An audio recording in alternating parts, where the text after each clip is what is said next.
Vamos a dar comienzo a esta conferencia el día de la fecha a cargo de la profesora María Gabriela Ábalos, y primero vamos a unas palabras de bienvenida por parte del decano de esta Facultad de Ciencias Jurídicas y Sociales de la Universidad Nacional de La Plata, Miguel Berry. Después yo voy a hacer un enmarcamiento de la temática y después pasamos a la profesora. Bueno, muchas gracias, Vicente.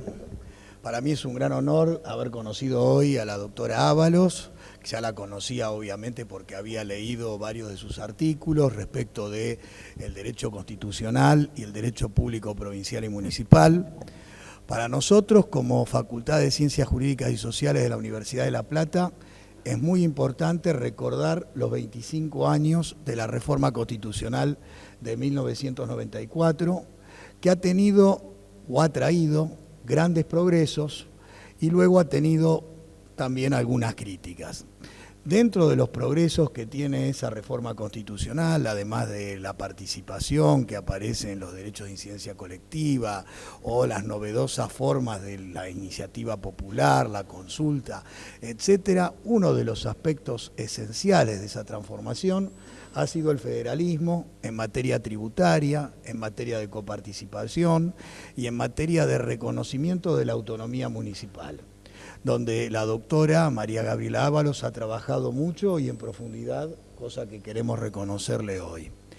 Para nosotros, sobre todo, el tema municipal y del constitucionalismo, o sea, del derecho público provincial, es una materia sumamente importante. Importantes profesores de esta facultad, podemos recordar hasta ministros de la Corte de la Nación, fueron profesores de esa materia, el caso puntual de Julio Llanarte, que trajo como consecuencia el hecho de lo que es la profundización del estudio de derecho público provincial y municipal, que en muchas facultades no se lo reconoce como tal, y sin embargo es importantísimo porque lo vivimos todos los días.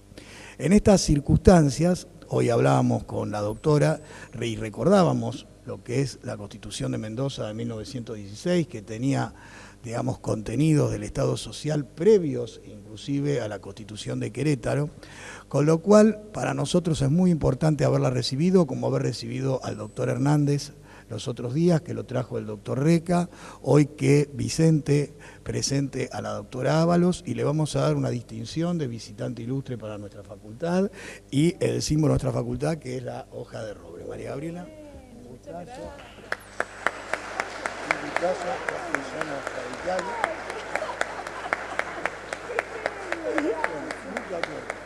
Nos vemos luego, María. Gracias. Bueno, disculpen que los dejo, pero los dejo en manos del doctor. Tengo otros avatares. Sí, una agenda intensa electoral estudiantil, el decano junta electoral.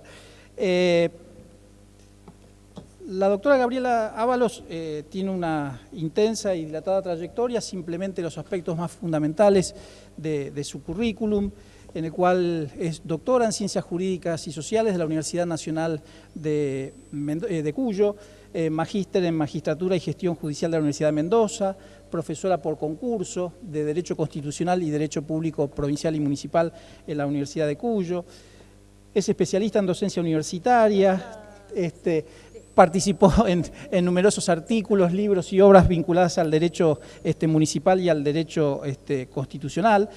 Y la invitación de hoy es, en este ciclo de charlas y conferencias enmarcadas en los 25 años del último proceso de reforma constitucional nacional de 1994, aquí hacer un abordaje con la profesora Ábalos respecto a un poco el balance a 25 años de este proceso de reforma, o de esta reforma mejor dicho, en lo que tiene que ver con la cuestión federal, cómo la perspectiva y estado de situación actual del federalismo, previo a lo que ha sido la reforma del 94, lo que quiso mejorar, o los objetivos de mejora del federalismo del 94, y cómo nos vemos hoy, a 25 años.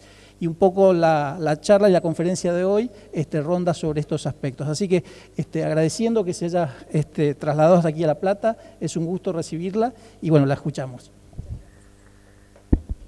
Me voy a parar. Bueno, muy buenas tardes. Es un placer para mí estar hoy acá con ustedes en la universidad.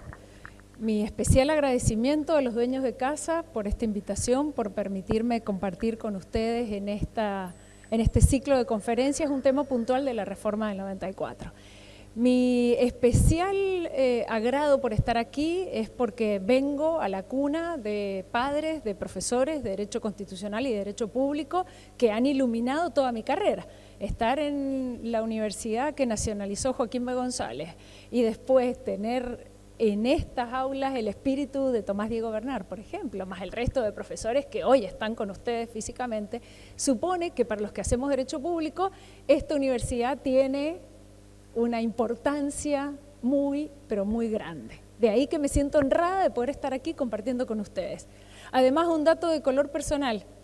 Mi bisabuelo se recibió en esta universidad en 1916, o sea que imagínense que implica para mí también esta especial venida a esta universidad. Bueno, en este ciclo tenemos que hacer un análisis sobre el federalismo a 25 años de la reforma.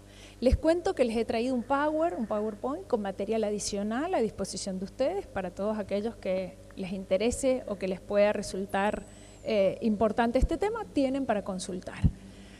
Fíjense que hablar del federalismo argentino supone hacer un raconto respecto a algunas cuestiones puntuales de la historia argentina, analizar de alguna manera qué etapas ha atravesado el federalismo argentino, para luego poder evaluar qué pasó en 1994, qué se introduce en la reforma y cómo luego esto se fortalece o no. ¿Qué les quiero mencionar de esta manera? Que es imposible hablar de la foto del federalismo en 2019 sin tener en cuenta todos estos presupuestos anteriores. Fíjense que en nuestra historia constitucional, hago un paréntesis, ¿me sumo a algún mate que esté dando vuelta? Gracias. El que sea tan generoso y me quiera convidar uno, bienvenido. Decía entonces que tiene que partir de considerar que nacimos como un país con una forma de Estado federal con notas unitarias. Acuérdense que cuando en el artículo primero se plasma esto de la nación argentina adopta para su gobierno la forma representativa, republicana, federal, sin comas, sin ninguna otra aditamento a estos tres elementos, luego termina el artículo diciendo, según lo establece la presente Constitución. De ahí que esa fórmula federal del artículo 1 debe ser leída con el resto de la Constitución para mostrarles y mostrarnos las notas unitarias que acompañan esa forma federal. Acuérdense que lo que hace la Constitución de 1853, luego la inclusión de Buenos Aires en el 60, es dar cabida a una realidad previamente ya configurada. Acuérdense, y vamos a recordar aquí, Alberdi, las bases, capítulo 17. Acuérdense de esta expresa mención que hace en el artículo 17 a todas las notas unitarias y federales anteriores y posteriores a 1810. Es decir, podíamos dar cabida a una forma pura. Si teníamos en cuenta nuestra historia constitucional, la respuesta era no, tenía que ser una fórmula que abarcara lo unitario y lo federal. Además, acuérdense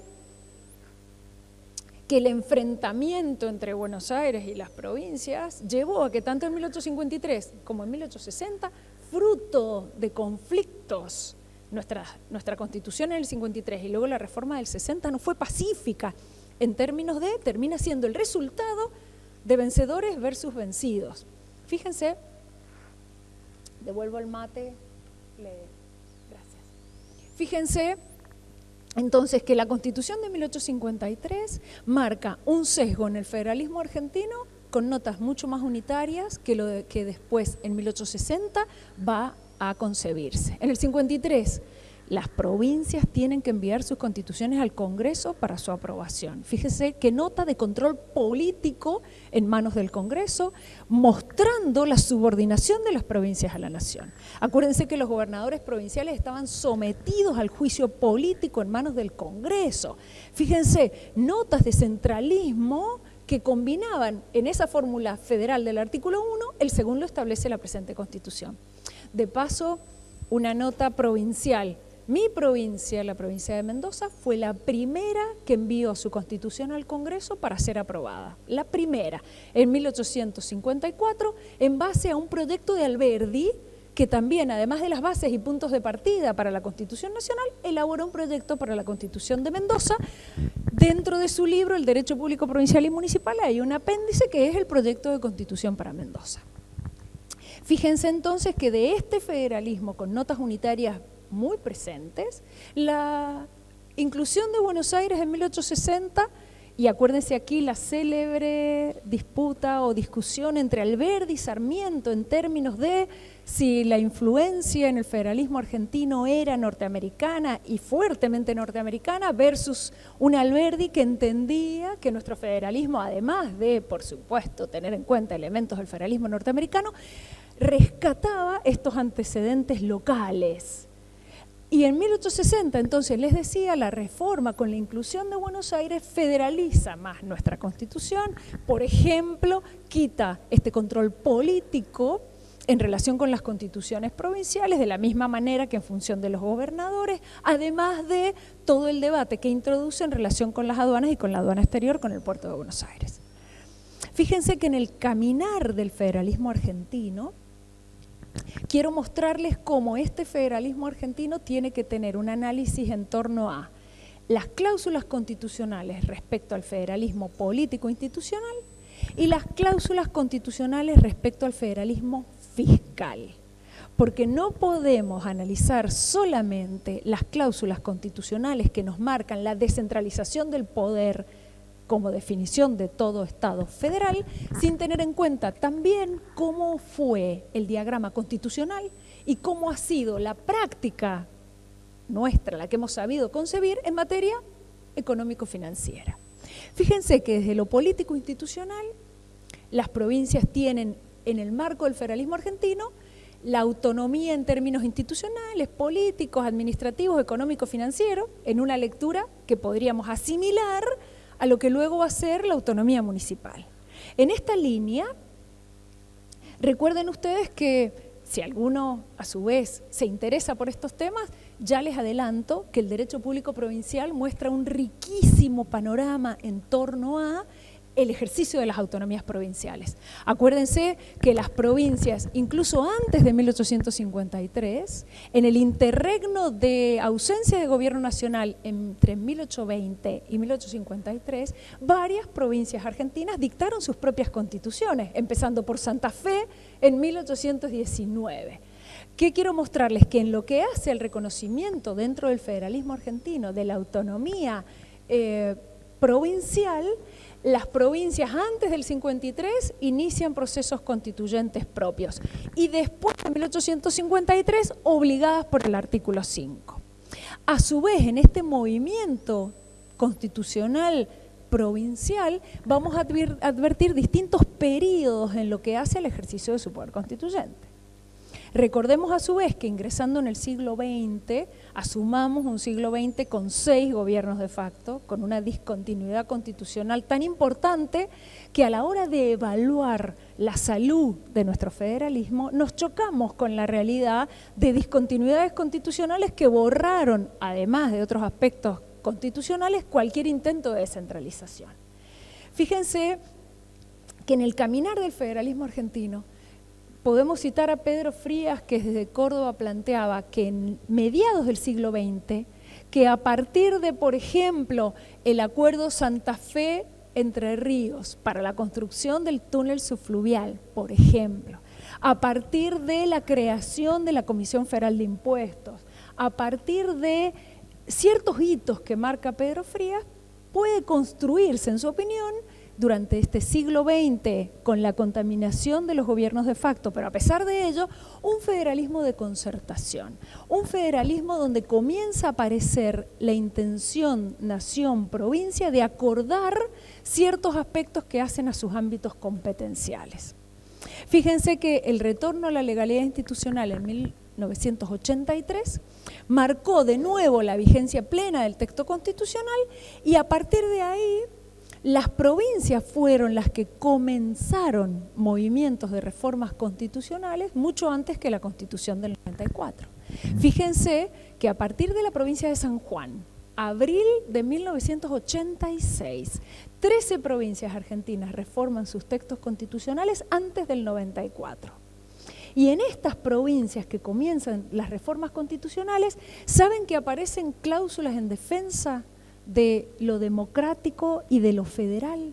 Es decir, las provincias en sus propios textos constitucionales, advirtiendo que este retorno a la legalidad institucional merecía de alguna manera que también fueran las provincias protagonistas, y dentro de sus constituciones aparecen cláusulas en defensa de democracia y de federalismo. Incluso hay provincias que contemplan artículos referidos a los límites de la intervención federal a esa provincia, donde quizás con cierto cuestionamiento que le hago, ¿no? ¿Puede una provincia inmiscuirse en una institución que es nacional o federal?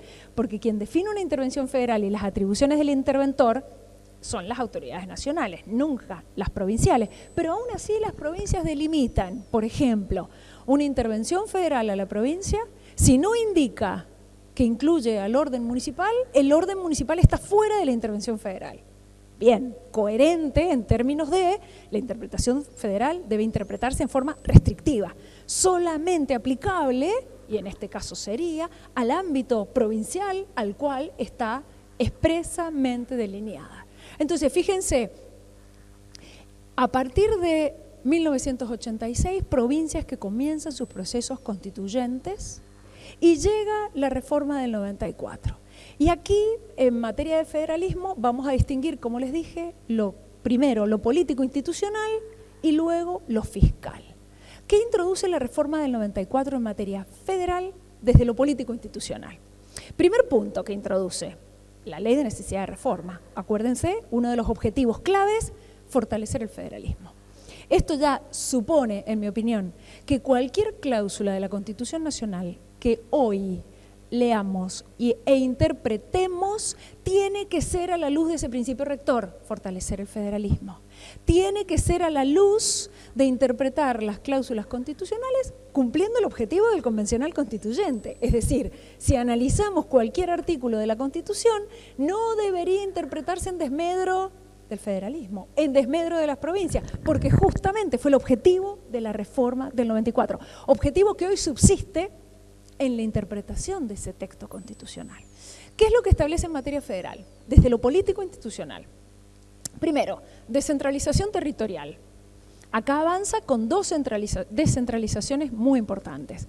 La descentralización con el reconocimiento autonómico de la Ciudad de Buenos Aires. Acuérdense, artículo 129 y los demás artículos que estructuran las funciones de la ciudad en su nuevo carácter de sujeto del federalismo argentino.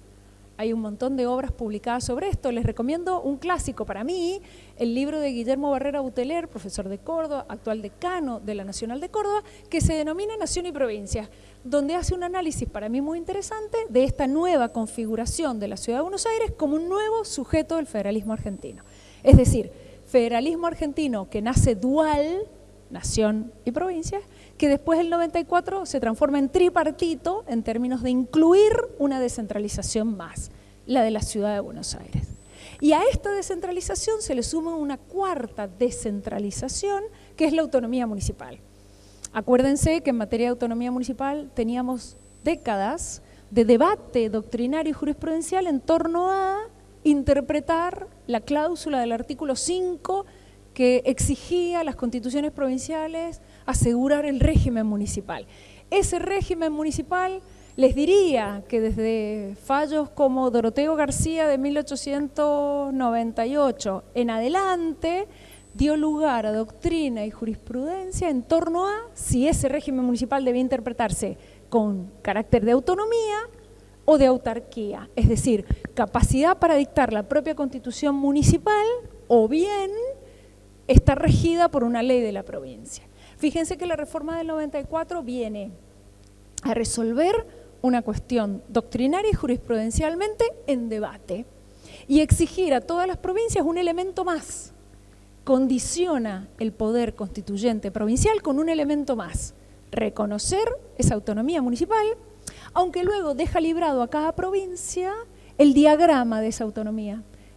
Cada provincia tiene en sus manos decir cómo se va a materializar esa autonomía municipal en el orden institucional, político, administrativo y económico-financiero. Pero acá viene, en mi opinión, una revalorización del derecho público provincial. Porque esa autonomía municipal del 123, lo único que hace, en mi opinión, es rescatar lo que el derecho público provincial ya había instalado. Fíjense, de las 13 constituciones que se reforman del 83 en adelante, del 86 puntualmente en adelante, 12, menos Tucumán de 1990, todas las demás reconocen autonomía institucional. Y en las viejas, las que quedaban vigentes de antes, Misiones del 58, también aparece autonomía municipal. De hecho, les cuento que todas aquellas provincias que se crean en la década del 50, por ejemplo Chaco, La Pampa, Neuquén, Santa Cruz, todas introducen la autonomía municipal en la década del 50, después gobierno de facto, después, bueno, o sea, la efectividad fue como un poco más difícil de alcanzar. Pero ¿qué les quiero mostrar? Que el derecho público provincial fue el que instaló la autonomía municipal, con honrosas o deshonrosas excepciones, empezando por la mía, mi provincia. Mi constitución de 1916 no tiene autonomía municipal. De hecho, ninguna constitución mendocina, esto es una vergüenza para mí, ninguna constitución mendocina reconoció autonomía municipal.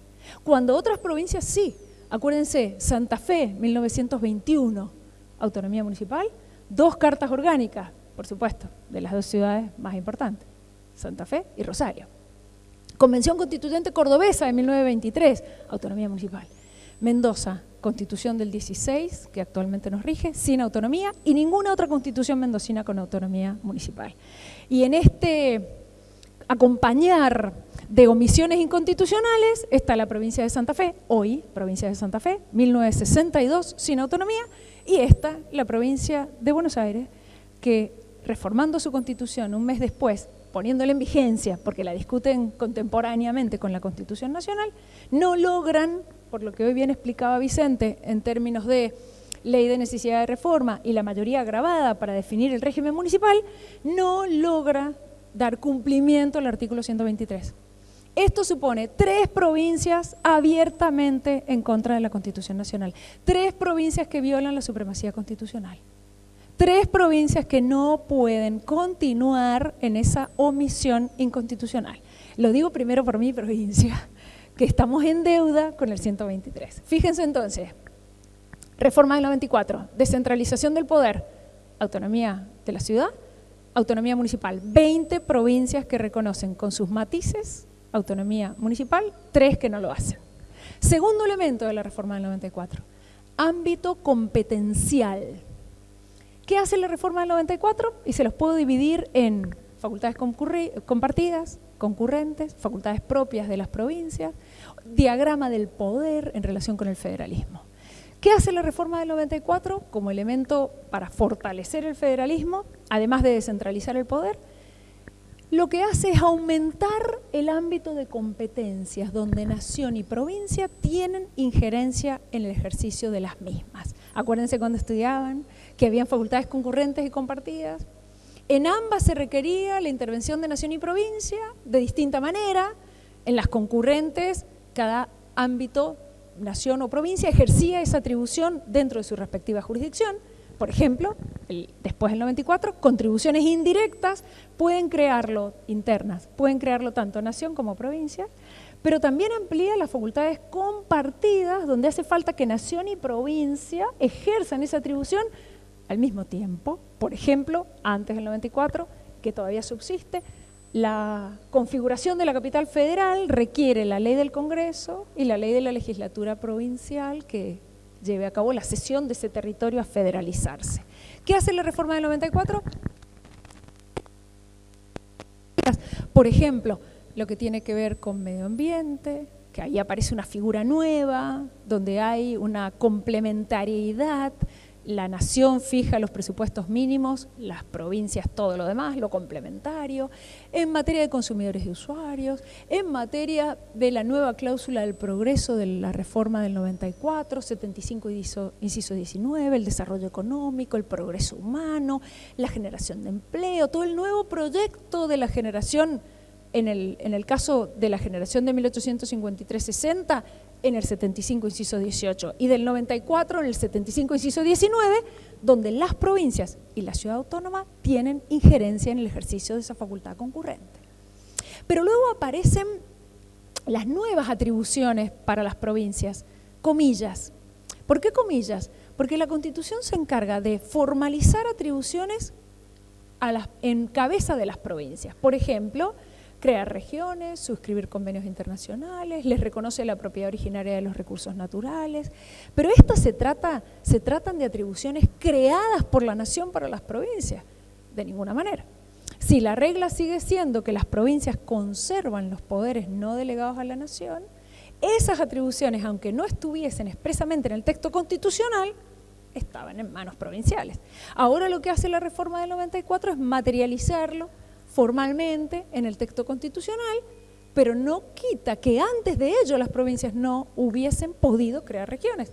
Y de hecho, tuvimos intentos de regionalización, incluso en algunos casos desde el gobierno nacional, reprochable, porque deberían ser las provincias las que lleven a cabo esta actividad a partir de acuerdos interprovinciales. Pero entonces fíjense que aparecen nuevas atribuciones provinciales expresamente reconocidas en el texto constitucional, con los límites que siempre tuvieron las provincias. No pueden ejercer actividad o facultades delegadas a la nación. Esa cláusula sigue siendo la del artículo 121, combinada con el 125 y el 126. Entonces, fíjense, en el ámbito competencial, las provincias encuentran un diagrama de mayores atribuciones compartidas o concurrentes con la nación. ¿Qué otra cláusula en materia política institucional favorable al federalismo? La intervención federal. Acuérdense que del artículo 6 no surge cuál es el órgano del gobierno federal que tiene que llevar a cabo la intervención. Hemos tenido varios ejemplos disvaliosos de intervenciones federales de la mano del presidente, pero la doctrina interpretaba que el órgano encargado de llevar a cabo la intervención federal tenía que ser necesariamente el Congreso. ¿Qué hace la reforma del 94? Expresamente lo coloca como atribución del Congreso llevar a cabo la intervención federal, si éste estuviera en receso, el presidente. Pero ¿saben algún detalle disvalioso de este aspecto? Cuando el convencional constituyente tiene que diagramar el 99 inciso 3º, decretos de necesidad de urgencia, ¿se acuerdan que coloca materias excluidas los decretos de necesidad de urgencia? ¿Qué materia se olvida de excluir? La intervención federal. O sea, hipotéticamente, ojalá que nunca ocurra, podría el presidente argumentar una situación de urgencia que no permita seguir el trámite normal de sanción de una ley y, como no es materia excluida, llevar a cabo una intervención federal a través de un decreto de necesidad de urgencia. O sea que borraríamos con el codo lo que escribimos con la mano en términos de defender el federalismo y no permitir que sea el presidente el que lleve a cabo este tipo de medidas. Entonces, fíjense, si bien desde lo político institucional, competencial, aparecen estas nuevas atribuciones, luego en el diagrama del poder, que esta es la segunda parte interesante, acompaña al convencional constituyente del 94 este perfil de fortalecer el federalismo con el resto del diagrama del poder. Bueno, esto es opinable, les voy a manifestar opiniones de una buena parte de la doctrina, donde en el diagrama del poder el objetivo de fortalecer el federalismo no se logra como debería. Ejemplos. Diagrama del poder en relación con la elección presidencial. Nos pasó. Ahora, con la elección, el cambio de elección indirecta a elección directa en la elección del presidente, valorizamos la nota democrática. Pusimos preponderancia en la soberanía popular y en esta elección directa. ¿Qué afecta esta elección directa en relación al federalismo? No en relación a la república o a la nota republicana democrática, sino en relación al federalismo. ¿En qué le afecta? Concretamente, que con la Argentina y su distribución poblacional no equilibrada, claro, si viviésemos en un país equilibrado en términos de distribución de la población, quizás no sería tan complejo este tema. Pero en un país donde tenemos la concentración poblacional aquí, Indudablemente, ¿quiénes eligen al presidente de la Argentina? Ustedes, no nosotros. No más de una provincia con menos población, donde no suma electoralmente para sacar el porcentaje de ese 45, el 40%, con todas las circunstancias que ya conocemos. Es decir, la elección directa no fortalece el federalismo porque la Argentina tiene distribución de la población no equilibrada, concentrada en una determinada región. Ustedes sabían que vengo de una provincia que es igual y hasta un poco más chica que un partido de ustedes, de La Matanza. ¿Qué le importará más al presidente o al candidato de presidente de turno? ¿Conseguir votos en La Matanza o irse hasta mi provincia y sumar algunos votos en Mendoza, San Juan, San Luis y los alrededores? Es decir, elección directa no favorece el federalismo. Nota democrática, muy bien. Nota federal, no tan bien. Segundo elemento, la integración de la nueva Cámara de Senadores. También de elección indirecta, priorizamos la elección directa, muy bien en términos democráticos, pero con la introducción de la partidocracia, ustedes se acuerdan que en el artículo 52, la composición de la Cámara de Senadores, que tenía como objeto ser la Cámara de resonancia provincial, acuérdense que en el federalismo argentino copiamos del norteamericano el poder legislativo con 2 cámaras, que suponía una Cámara de Diputados con la representación de la población, la nación numérica, mientras que la Cámara de Senadores no se trató del modelo parlamentario europeo, Cámara Alta y Cámara Baja, sino del modelo norteamericano de país federal que replicamos, donde la Cámara de Senadores fuera la caja de resonancia provincial, de forma tal que las provincias menos pobladas, que iban a tener menos diputados, estuvieran equiparadas con las más pobladas en una sola Cámara, senadores. De ahí que la presencia de la partidocracia con 3 senadores, 2 por el partido mayoritario, 1 por el partido minoritario, nos muestra que en la Argentina, con partidos políticos fuertemente nacionales, con partidos provinciales muy desdibujados y o en vías de extinción en muchas provincias, esa partidocracia fuertemente nacional marca que muchas veces los legisladores, senadores por una provincia, son primero senadores del partido A por el cual arribaron a ser senadores, 2 por la mayoría, antes que ser senadores de la provincia respectiva. Y en la hipótesis de 3 senadores por una provincia, 2 por el partido A y 1 por el partido B, que a lo largo de los 6 años, esos 2 del partido A, de paso les recomiendo un libro muy interesante de Paulina Chiacchiera de Córdoba, Transfugismo Legislativo. Léase el cambio del partido o del bloque dentro de los 6 años de senador. Finalmente, esos 3 senadores, ¿cuál de los 3 representará los intereses provinciales? Ya no tenemos al partido A y el B, sino en la hipótesis de algún cambio, 3 opciones partidarias. ¿Qué quiero mostrarles con esto? Que fuera de la nota democrática de la elección directa de los senadores, el sentido de fortalecer el federalismo y de tener una Cámara que fuese el fiel reflejo de las provincias en un pie de igualdad, con la partidocracia, con partidos políticos fuertemente nacionales, se desdibuja esta representación de las provincias en el Senado, se desdibuja el rol del Senado como la Cámara de representación provincial. Y acá les hago un paralelo con el tema municipal. Provincias que reconocen autonomías municipales. ¿Qué pueden hacer las provincias? ¿Tienen que necesariamente repetir el modelo bicameral como a nivel nacional? Les cuento que de las 15 provincias, perdón, de las 23 provincias argentinas más la ciudad autónoma, 15 provincias más la ciudad autónoma optan por el sistema unicameral. Y solo 8 tenemos el sistema de 2 cámaras. Fíjense que en ambos modelos, esto es opinión mía, creo que después del artículo 123 que exige reconocer la autonomía municipal, en ambos modelos, ya sea uni o bicameral, las provincias están obligadas a dar cabida en una sola cámara, o bien en 2, si son 2 en una de ellas, a los gobiernos municipales.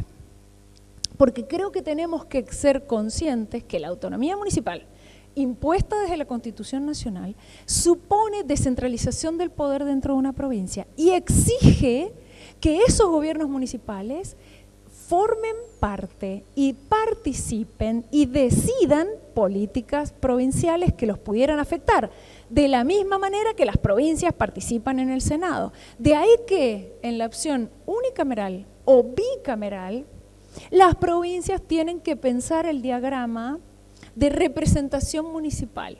Ustedes se preguntarán, ¿cómo? Bueno, eso forma parte del ámbito propio de cada provincia, el cómo.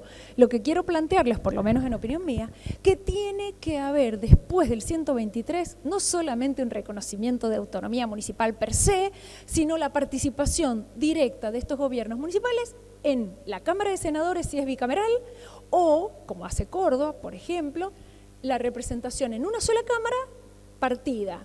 Parte de la Cámara representa a la población de la provincia de Córdoba y la otra parte representa, en el caso cordobés, a los departamentos.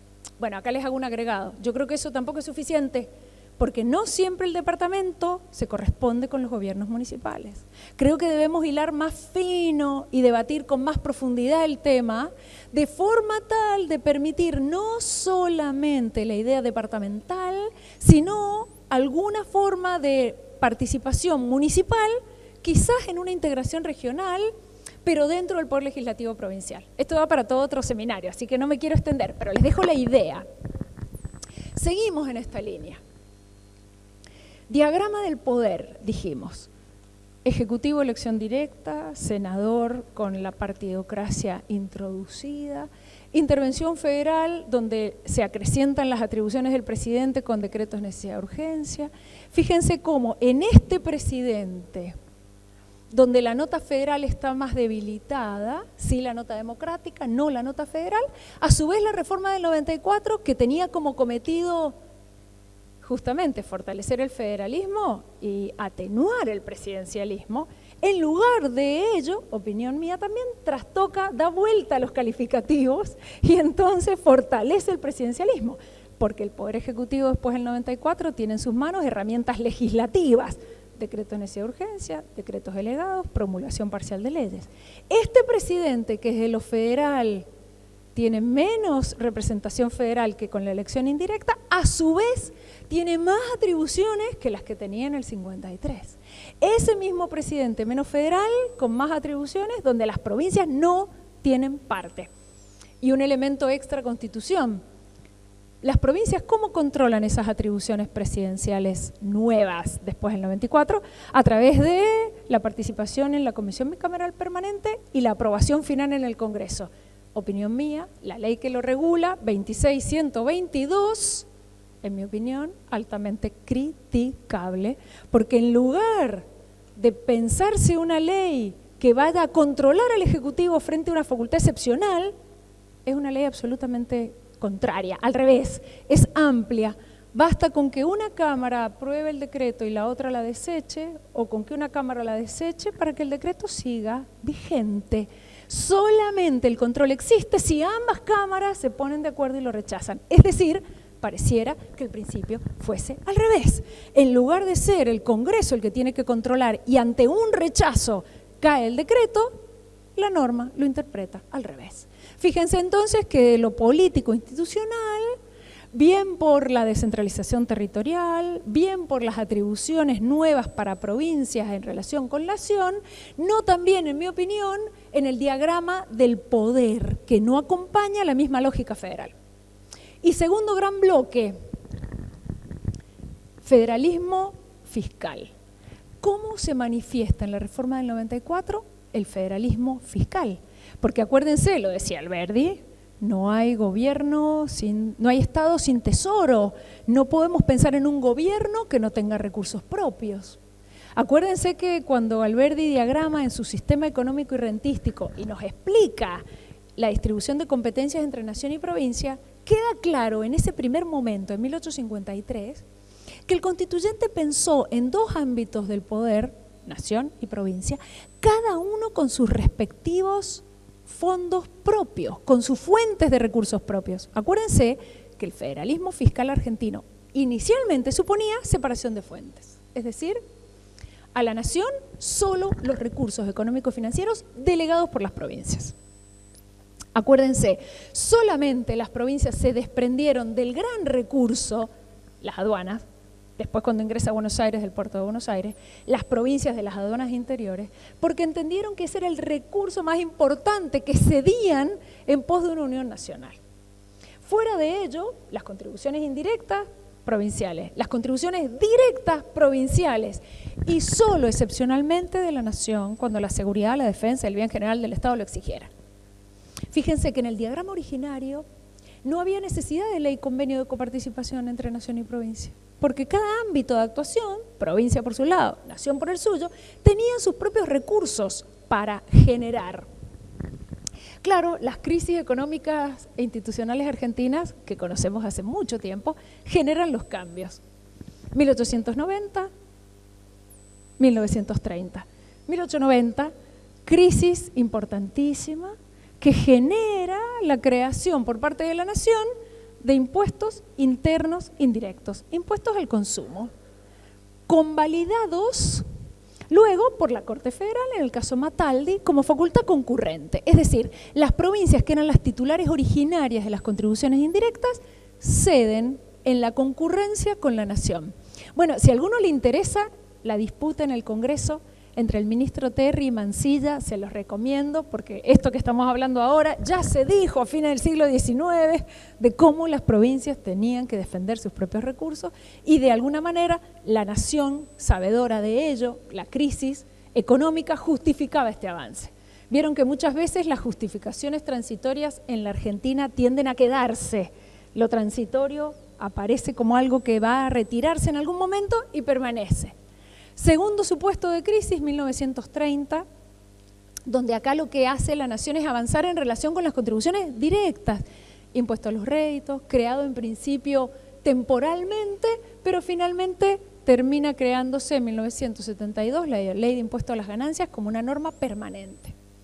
Inmediatamente tiene que crearse de esa forma los regímenes de coparticipación, porque es necesario que si la nación asume competencias tributarias provinciales, estas reciban a cambio lo que la nación a partir de ahora va a distribuir. Fíjense cómo en esto las provincias, decía el maestro Frías, las provincias son tan responsables como la nación en estos avances, porque son ellas las que votan en el Congreso este tipo de normativa y votan en el Congreso la norma de coparticipación que después las provincias cada una tiene que validar en su propio territorio. Pero fíjense que de un texto de tener fuentes tributarias separadas, fuimos convalidando en la práctica constitucional fuentes concurrentes. Y fíjense que de esta forma llegamos a 1994 con Ley de Coparticipación del año 1988, la 23548. Otra crisis argentina que da pie al dictado de esta norma que transitoriamente iba a durar 2 años, punto. Todavía está. Esta norma acompañada por pactos fiscales, 1992, ¿se acuerdan otra crisis? Bueno, son muy chiquitos algunos. Otra crisis en la década de 1990, 91, pacto fiscal del 1992, 1993, pactos fiscales de 1900, del año 2000, y el último, el consenso fiscal de noviembre del 2017. O sea, fíjense que cada 10 años con viento a favor, una crisis, un pacto fiscal, y de alguna forma la impronta de provincias que aceptan que sea la nación la que se haga cargo de la recaudación de todos los recursos más importantes a cambio de la distribución de recursos hacia las provincias. Entre paréntesis, una nota crítica. Hay muchas provincias argentinas que prefieren no recaudar sus impuestos, recibir de la nación y no hacerse cargo. Es mucho más fácil gastar lo que no se recauda. Es mucho más fácil no perder votos en una elección en función de aumentar tributos porque es la nación la que se encarga. ¿Qué quiero mostrarles con esto en mi opinión? Que hay muchas provincias que no tienen responsabilidad fiscal. Hay muchas provincias que no controlan el gasto público. Hay muchas provincias que no tienen equilibrio fiscal. Entonces les viene muy bien que sea la nación la que se encargue de todos los recursos y que nadie, o que su electorado a esa provincia no le exija que rinda cuentas. ¿Me entienden? Creo que acá hay una connivencia de muchas provincias argentinas que esta situación fiscal les conviene. Esta situación de unitarismo fiscal les resulta conveniente. ¿Qué hace la reforma del 94? En mi opinión, en lugar de discutir el origen del tema, si las contribuciones directas o indirectas quedan o no entre nación y provincia, lo que hace es constitucionalizar la solución de ello, que es la norma de coparticipación. Entonces, ¿qué hace la reforma del 94? Deja las contribuciones directas como si fuesen provinciales, introduce las contribuciones indirectas como concurrentes, dirán los convencionales, lo que pusimos en la Constitución es lo que ya la jurisprudencia había convalidado, y luego diagraman una ley convenio de coparticipación que pretendió dar respuesta a este saqueo, entre comillas, de la nación a las provincias, que pretendió dar respuesta a las provincias en términos de haber tomado sus recursos. Y esta ley convenio les diría que es una pieza de relojería, porque establece acuerdos previos entre nación, provincia, un procedimiento especial en el Congreso, Cámara de Origen en la Cámara de Senadores, mayoría absoluta para la aprobación, luego aprobación por parte de las provincias, criterios objetivos y subjetivos de reparto. Todo este andamiaje no podía ser unilateralmente modificado por ninguno de los actores de la coparticipación. Cualquier asignación específica de recursos tenía que tener una mayoría igual, mayoría absoluta en el Congreso, con algunos detalles técnicos o críticos. Primer detalle crítico. Si ustedes leen el 75 inciso segundo, van a ver que en todas estas etapas que les mostré, el convencional constituyente no fue muy prolijo con la ciudad autónoma. Fíjense, en los acuerdos previos no aparece la ciudad autónoma. Pero ¿podrán pensar que este nuevo sujeto del federalismo no esté en el reparto tributario? Impensado. Fíjense, lean el 75.2 y lo que hay que hacer es integrar todo el texto con la ciudad autónoma en todas las etapas. Acuerdos previos, por supuesto en el Congreso, donde tiene sus senadores y diputados, más la aprobación posterior. Segundo elemento crítico, la aprobación posterior de esta norma. Y el acuerdo previo, ¿con qué mayorías vamos a entender que están arribados los acuerdos para seguir el trámite? Fíjense que la Constitución solamente habla de mayoría en el Congreso, para la aprobación mayoría absoluta, pero no me dice nada de qué mayoría en los acuerdos previos ni qué mayoría para aprobar esa norma. Bueno, algunos autores han entendido que debe tratarse de unanimidad, o sea, acuerdos previos, las 23 provincias, la nación y la ciudad autónoma, 25 actores ahí sentados, y la aprobación posterior, 25 actores de acuerdo. Bueno, sugerencia, creo que esto podría interpretarse de otra forma. Si la Constitución para el Congreso no pide unanimidad, porque ninguna ley se aprueba con unanimidad, y esta tampoco, le pide al Congreso que arribe una mayoría absoluta, más de la mitad de los 72 senadores y 157 diputados, ¿por qué no interpretar esta misma mayoría para acuerdos previos y aprobación posterior? Léase, claro, se sonreirán como yo, de la dificultad que esto puede acarrear, que de 25 actores, con 13 que estuviesen a favor, podría avanzarse en esta discusión. Ustedes me dirían, quizás eso fuese posible si entre esos 13 que aprueban están las grandes provincias argentinas. Obviamente, si la provincia de Buenos Aires o la ciudad autónoma se quedaran afuera, ese acuerdo no subsistiría. Pero simplemente para que pensemos o reflexionemos, ¿por qué no mayoría absoluta en un momento, en el otro, como en el Congreso? Para ver si de esta forma podemos agilizar el trámite de esta normativa. Y fíjense, en este camino, ¿de qué federalismo fiscal estamos hablando? Cuando la caja recaudatoria la tiene la nación, distribuye con las provincias, hoy a través de normativa de 1988, hoy a través de acuerdos fiscales incumplidos, el último, el consenso fiscal del 17, hoy con un texto constitucional que ninguno de los sujetos del federalismo quiere cumplir, ni las 23 provincias, ni la ciudad, ni la nación. ¿De qué federalismo fiscal estamos hablando? ¿Y quién le termina de poner, en mi opinión, la interpretación a esto? La Corte Federal. Y les cuento un par de fallos de la Corte Federal en este sentido. Corte Federal que ha tenido la oportunidad de intervenir y de hablar y de decir, de expresarse para municipios, pero que también aplica a las provincias. Por ejemplo, noviembre del 2014, Municipalidad de La Rioja contra Gobierno de la Provincia de La Rioja. Se trató de un tema de coparticipación de impuestos entre Provincia de La Rioja y Municipalidad de La Rioja, donde la Corte Federal le dice a la Provincia de La Rioja que dicte la ley de coparticipación según la Constitución riojana y que entonces distribuya fondos conforme a la ley. ¿Y qué es lo que le dice la Corte a La Rioja, pero que se puede leer para todas las provincias? que no pueden escudarse en la falta de acuerdos político-partidarios para incumplir un texto constitucional. Escuchan esto nos puede servir en el 75, inciso segundo.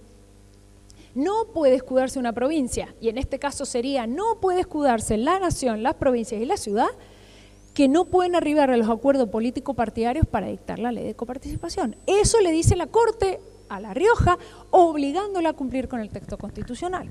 Segundo bloque de fallos, noviembre del 2015, al año siguiente, Córdoba, Santa Fe y San Luis. ¿Se acuerdan? 3 casos donde se planteaba coparticipación, masa de coparticipación, el Poder Ejecutivo Nacional que toma por sí solo decisión unilateral, 15% lo detrae de la masa coparticipable, lo destina a la seguridad social sin tener el acuerdo provincial. Provincias que demandan, Corte Federal que le dice a las provincias que tienen razón porque no puede la nación por sí sola decidir fondos de coparticipación sin el acuerdo de todas las provincias involucradas. Fíjense que este caso es muy interesante porque luego de estos 3 precedentes aparece en diciembre del 2015 la provincia de Formosa, que va a pedirle a la Corte Federal que le aplique su propio precedente y que la nación y que le reconozca también a Formosa que esa detracción es inconstitucional. ¿Saben qué es lo que le dice la Corte Federal a Formosa? Que no le puede aplicar inmediatamente su precedente, que tiene que analizar teoría de los actos propios, cuál fue la conducta formoseña respecto a esa detracción en su momento, para ver si efectivamente tenía o no derecho a reclamar. Esta historia se soluciona, el Poder Ejecutivo se sienta a dialogar y a acordar con las provincias para solucionar el tema. Seguimos avanzando en la historia. Agosto del 2018. Municipalidad de La Banda contra Provincia de Santiago del Estero. También acá se trató un tema de coparticipación donde la Corte Federal vuelve a insistir que la provincia, en este caso, no puede dejar de actualizar índices de coparticipación en desmedro de un municipio porque está afectando la autonomía municipal. Fíjense como si lo unimos y lo traspolamos a las provincias, acá sería, no puede justamente no sancionarse los regímenes de coparticipación conforme a la reforma del 94 porque está afectando la autonomía provincial.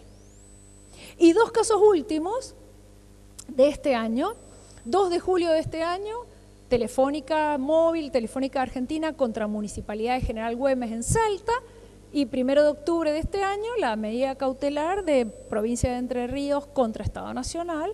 En ambos casos, fíjense, en el caso de Güemes estamos hablando de tasas municipales o poder de policía municipal, con interesante posición de mayoría y una disidencia de Rosati y Maqueda en defensa de la autonomía municipal. Y en el último caso, la precautoria, acuérdense, este año Ejecutivo Nacional también lleva a cabo una detracción unilateral, dispone una reducción de IVA y de ganancias en desmedro de una masa coparticipable con provincias en juego. Y acá también opinión de mayoría y de minoría, donde la opinión de mayoría, esto es una medida cautelar, acuérdense que no está resolviendo el fondo la Corte, pero admite una medida cautelar por el cual el Poder Ejecutivo tiene que cesar en esa detracción. Más allá de los condimentos de la política partidaria, entendamos que estamos frente a una situación de decisión unilateral del Poder Ejecutivo Nacional que afecta masa de coparticipación donde están sentadas las provincias y la ciudad en desmedro de esta lógica de acuerdos entre nación, provincia, etc.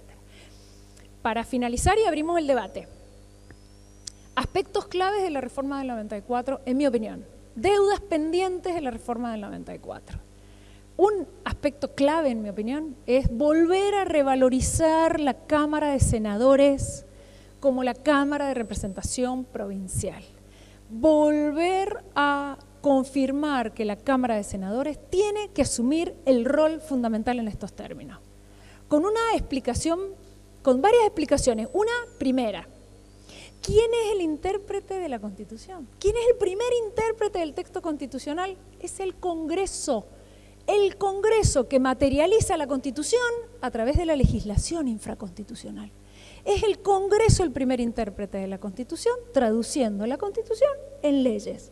Luego será el Poder Judicial a la hora del conflicto y a la hora de definir o no la constitucionalidad de una norma, pero el primer artífice tiene que ser el Congreso. Tenemos que revalorizar en la división de poderes, fortalecer al Congreso, para que justamente frente a un Ejecutivo que la reforma del 94 no logró atenuar, que potenció su fortaleza con facultades extras, decreto de necesidad de urgencia, decretos delegados, promulgación parcial de leyes, que fortaleció con reelección, con permitiéndole incluso otra reelección. El Congreso tiene un rol fundamental debiendo reasumir su fortaleza y su función constitucional en términos de materializar la Constitución y el Senado en términos de mostrar la fortaleza de las provincias en un pie de igualdad en esa Cámara. Segundo elemento a tener en cuenta en relación con el federalismo argentino. Hay que volver a repactar, volver a discutir la distribución de recursos tributarios en la Argentina. Tenemos que volver a discutir no solo la ley de coparticipación. Este seminario no quise extenderme en lo económico-financiero, pero además de la ley de coparticipación, tenemos que redefinir leyes nacionales que eximen de impuestos provinciales y municipales en aras a fines e intereses nacionales. Por ejemplo, toda la legislación de energía, de telecomunicaciones, que dispone que en aras del servicio público no puedan provincias y municipios cobrar ciertos tributos. Esto también hay que replantearlo. Fíjense, estamos hablando de rediscutir leyes. Por eso el primer elemento que les marqué, en el Congreso. El Congreso tiene que redefinir legislación de coparticipación. El Congreso tiene que redefinir legislación de servicios públicos que limitan facultades tributarias provinciales y municipales. Tercer elemento. Fíjense que en este diagrama federal, en mi opinión, la tercera pata viene de la mano de las provincias y la autonomía municipal. Saben que muchas veces las provincias argentinas replican hacia el interior, más que un modelo federal, un modelo unitario.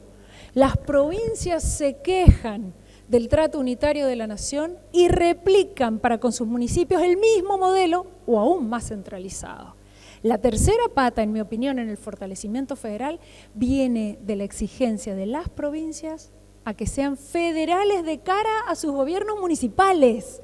Si no cortamos esta lógica de gobierno nacional centraliza poder y poder económico a las provincias y provincias hacen lo mismo hacia sus municipios, no hay forma de revertir el debilitamiento federal. El tercer elemento, en mi opinión, es fortalecer los gobiernos municipales, es que las provincias federalicen de cara al interior de las provincias, de forma tal que con provincias, con gobiernos municipales fuertes, en suma a esa provincia, fortaleciendo a esa provincia, estas podrán tener mejor diálogo con la nación, quebrando de alguna manera esta lógica de provincias débiles, municipios a su vez en algunos casos débiles o por ahí un poco más fuertes que las provincias, donde muchos municipios dialogan con la nación y no con la provincia. Creo que ese tercer elemento de los gobiernos municipales tiene que servir al desarrollo federal.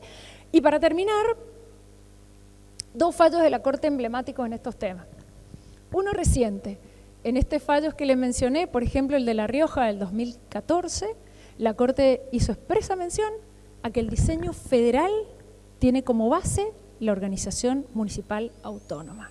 Tan es así que admitió ingresar en un tema de derecho público local, como sería coparticipación provincia-municipio en La Rioja, ingresó por entender que el diseño federal tiene esta base municipal que había que fortalecer. O sea, un caminar de la Corte Federal en estas décadas donde fortalece lo federal de la mano de lo municipal. Y un fallo antiquísimo, 1937, el caso Bressani contra mi provincia, contra la provincia de Mendoza. Por supuesto se discutía un tema vínico, obviamente. ¿Qué dijo la Corte en ese caso Bressani? La célebre frase que muchos han escuchado, que la Constitución lo que quiso hacer es un Estado indestructible, conformado por estados indestructibles, de forma tal que esta conformación de provincias fuertes, de provincias que no pudieran o que no perdieran sus perfiles propios, contribuyera al fortalecimiento nacional. No por supresión de las identidades locales, sino por suma, por adición, las particularidades locales y las fortalezas provinciales, sumando al fortalecimiento federal. Entonces, fíjense que la idea de este repaso de notas federales en la reforma del 94, este repaso de la interpretación jurisprudencial, nos tiene que llevar, en mi opinión, a abrir el debate en nuestra provincia. Nos tiene que llevar, y lo digo con conocimiento de causa, porque en mi provincia nos pasa lo mismo que en Buenos Aires, el debate del federalismo argentino tiene que necesariamente en Santa Fe, en Buenos Aires y en Mendoza, primero que en las demás provincias, llevarnos de lleno al debate de la autonomía municipal.